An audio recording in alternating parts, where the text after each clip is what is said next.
Everyone, welcome to study guide.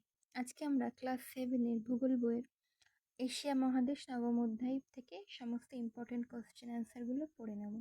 চলো শুরু করা যাক। 1 নম্বরে আছে এশিয়া মহাদেশের আয়তন কত?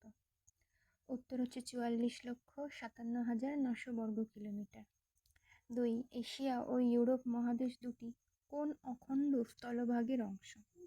উত্তর হবে ইউরেশিয়া নামক অখণ্ড স্থলভাগের অংশ। 3. এশিয়া ও ইউরোপের মাঝে কি রয়েছে?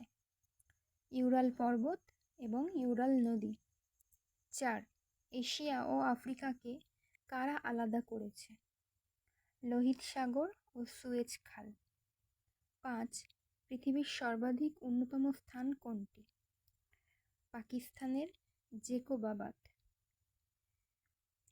6. পৃথিবীর সর্বাধিক বৃষ্টিবহুল স্থান কি? মৌসিনরাম। 7. এশিয়ার বৃহত্তম হ্রদ কি?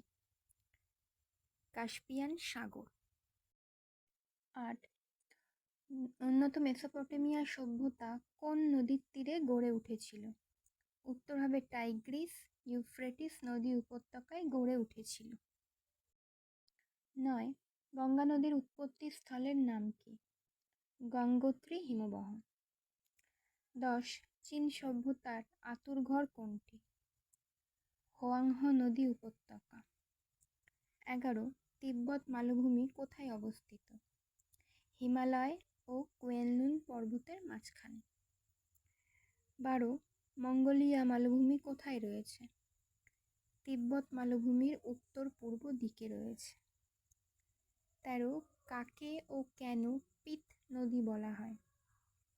হোয়াংহো নদী হলুদ রঙের পলিযুক্ত জল বহন করে বলে একে পিত নদী বলে।